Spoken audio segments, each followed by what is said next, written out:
All right, let's take a look at this week's internet weather. These are the top 10 most probed ports for this past week. You can see in first place, 23 TCP is Telnet, and that's been there forever. Second place is Ping, ICMP. Third place, we have some movement here. We have 6379 TCP. That is Redis, in-memory data store. We'll cover that a little bit more once we get to it. Fourth place, we have 22 TCP, that's SSH, followed by 443 TCP, which is HTTPS. Could be a number of different things really running on that port. All it indicates is that it is encrypted and web traffic. Followed by, in sixth place, 80 TCP, which is plain old web traffic, HTTP. Again, a number of services that could be running there. Numbers 7 and 9 are related. They are both related to Docker. Those have both bumped up 2 spots. I'll take a closer look at that as well. Not to ignore 81 TCP, which is in 8th place, has moved down 3, and that is usually an alternate web port. And at the bottom of our top 10, we have 3389, which is remote desktop protocol. Any thoughts, Andy? No, it's pretty standard. I'm interested what the 6379 port is all about, and then the Docker ports. That's All interesting. Right. That's new. Yeah, we'll get there. Now taking a look at the most sources probing, again, this is individual sources and not volume. You can see that a lot of the numbers haven't changed from last week. We've talked about 22, 445 is SMB. That's in second place. 8291 and 8728 are both related to MikroTik routers. Those have both moved up 1 spot. Usually those move together. Seems like there's a significant botnet out there that's very interested in compromising MikroTik routers. In fifth place, we have 23, which is Telnet.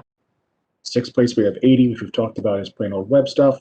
8080 TCP is in seventh place. That, again, is an alternate web port, sometimes used for web proxies. Eighth place, we have Ping. Ninth place, we have 5555 TCP, which is Android Remote Debug Bridge. And at the bottom of the list, well, at the bottom of the top 10, we have 1433 TCP, which is Microsoft SQL Server.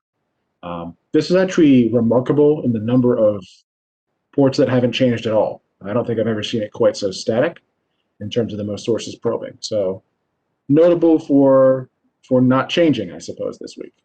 Yeah. So take a closer look at 6379 TCP Redis. This is a 30-day view. There are some dropouts in the data, unfortunately, but you can see that some of the major spikes that we've had here were from sources in China and also in the US.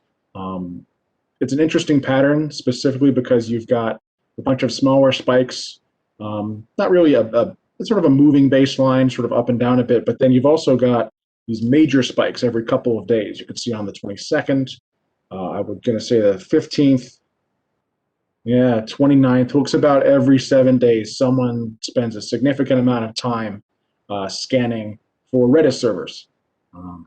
Interesting, not really sure who or why. Could be survey, could be a botnet. Typically, botnets don't do like targeted scanning like that. They're more often scanning constantly to try and find new members and recruit, and they wouldn't schedule things so much as just continually scan to add new members, at least in my experience. So the dips in the traffic here, because I see there's one, it looks like on maybe the 21st, there's a nice little dip there, and then the traffic kind of dies down a little bit, and then there's a kind of a pretty big dip on the 1st of September. Do we have an explanation for that, or is that just maybe a problem with the feed of our data? I think it might be a data feed problem. Okay. I'll tell you why, and we'll go right on to the next 2 ports, and you'll see that those same dips exist as well. So either these are all being scanned by the same botnet and they all went to 0 on the same day for some reason, or we just have some gaps in the data. I tend to think it's gaps in the data. Agree. So 2375 and 2376 TCP are both related to Docker. Again, a 30-day view. These are scanned flows. There's a large number of clusters of sources in different Chinese data centers that seem to be very interested in these 2 ports, but also a huge single source in Sweden. And when I say huge, if you take the ranking by AS number, so we have numbers of, this is the top AS and this is how many participants were in it. We're scanning for the port. by itself, this is the second on the list. So whatever this IP address is, it's doing something significant. Now, it could be that this is somehow spoofed or somehow otherwise manipulated, but it was remarkable to see a single source in Sweden generate this much traffic. I don't really have an explanation for it, but it's something to keep an eye on. But you can see also some of the peaks, specifically on the third, I believe that is, if my eyes aren't failing me. There is a spike there for both ports. We go back and forth between these two.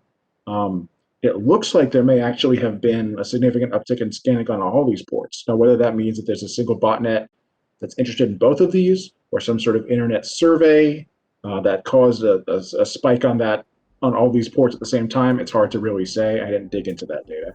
So always interesting, and always a lot of possible speculation as to what exactly is going on here, but always interesting as well.